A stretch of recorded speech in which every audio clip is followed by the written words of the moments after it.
renderforest.com. Yo, what is up, guys? This is the one and only, your favorite YouTuber. It is XJesus here, and I'm bringing you guys a video. This is kind of like a scary story, because I didn't know what to bring you guys today. I was gonna do another life story, or I don't know what I was gonna do. So, I decided to change it up. And if you guys like this kind of stuff, then leave it down in the comments down below. I'm not the best storyteller, but yeah, I hope you guys liked that little funny video yesterday. I posted it on my Snapchat, and I decided to post it on YouTube. So yeah, let me get into the story. Alright, let me get into my storytelling voice. Alright, here we go. Early in the summer, a few years ago, I started dating this girl whose mother worked at a local flea market. The girl, let's call her Tiffany, and I had been dating her for a few months when she asked me if I would like to come help her work with her mom. I certainly did not want to sacrifice one of my precious Saturday mornings to go work all day at a dusty flea market, but I really liked this girl, and to be perfectly honest, I wanted to get into her pants, so I decided to go. That's how I found myself on my way to a crap hole flea market at 7:30 in the morning on a Saturday morning that I really wish I had slept in on. We opened her mother's store at 8, waited around for customers for a while, but when it got close to 10, only one woman had shown passing interest in a homemade ashtray her mother was trying to sell. She told Tiffany and I we could go take a look around the rest of the place. Tiffany and I walked around for a while, but we didn't find anything interesting. There was a movie store that had pretty much every movie you could think of, but so did I at home, so no help there. Both of the bookstores were a bust, finding nothing interesting but some old Stephen King novels that I already owned. A crotchety old man who watched us like a hawk, probably because we were some damn teenagers who of course would go out of our way to steal an old dusty book barely held together, spit and glue. We had remembered our way through most of the building when we happened upon a small shop that was selling exclusive, rare, hard to find TV props, according to the very loud banner stretched across the top. Wanna go in? I asked Tiffany. Nah, I have to use the bathroom. You could go in though. Oh fine, make me go in the shady store by myself, I joked. You'll be fine, go. Do I have to? Yes, you have to go inside. I'll be right back. She gave me a playful slap and walked away. As I walked into the dingy booth, the owner gave me a grim nod without a smile. I didn't really see anything of interest at first. They really did have some obscure stuff, such as old plush dolls from Rocco's Modern Life and Rennie and Stimpy. There were also some old Pokemon cards. Not sure if they counted it as rare TV props, but it was still pretty cool. And even some old Nickelodeon themed board games. I had several nice hits of nostalgia, but nothing really stuck out to me to make me want to buy it. I was about to walk out when the owner said, I got some more stuff behind the counter. He pulled out a box of assorted dolls and junk, dropped it carelessly on the counter. Ain't had a chance to put them away yet, but you could look. I half-heartedly picked through the box out of politeness, but I really just wanted to get out of there. I pulled out a couple of old Rugrat dolls and a Squidward doll that had an odd red stain on its head, and was about to just say no thanks and put them back and get out of there when I saw something that hit me with such an intense blast of nostalgia that I almost fell over.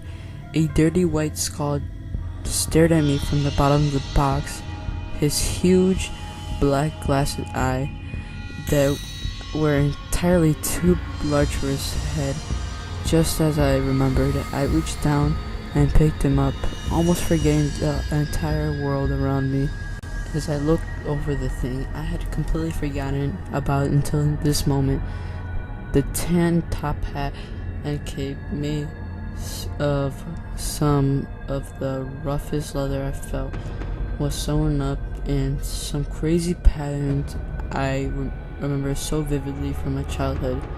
As I rubbed some of the dirt off his body, noting the feeling of rough little bump on his head and the leathery stitches holding his clothing together, I noticed that his jaw didn't open all the way. Instead, it barely opened just a bit, slid sideways from left to right, almost making an unpleasant grinding noise. Every detail was exactly as I remembered. Well, I jerked out of my stupor with a start. Looking stupidly at the owner, I used every ounce of intelligence I possessed to come up with a brilliant reply. What? I said, are you gonna buy it or just stand there all day molesting it? Come on, kid, I wanna go to lunch. Yeah, I'll take it. There was no way I was letting this go. Would you happen to know if this, actually from the show? Kid. I really wish he would stop calling me kid. Just because he was probably in his late 50s doesn't mean he could address me at 26 years of age as a kid. I don't even know what show that's from. All this crap is my brother's. He would tell you that it's all the real deal, but I just want to get rid of it. Well, I hate to be a bother, but is there any way I could get in contact with him? This show doesn't even, well, I just need to know if this is actually from the show. Cat dead 3 months now, and the doll is $10. Take it or leave it. I handed the rude owner the cash and left the shop with the doll, deep in thought. There was no way this doll should even exist. The show didn't exist. There was no way it did. Had I dreamt it at all? Hadn't I? All that screaming. I was so lost in my thought, I didn't even see Tiffany until she was almost right in front of my face. Oh, hi. Did you actually find something in that shady store? Yeah, I told her about the doll. She didn't recognize it, but I didn't really expect her to.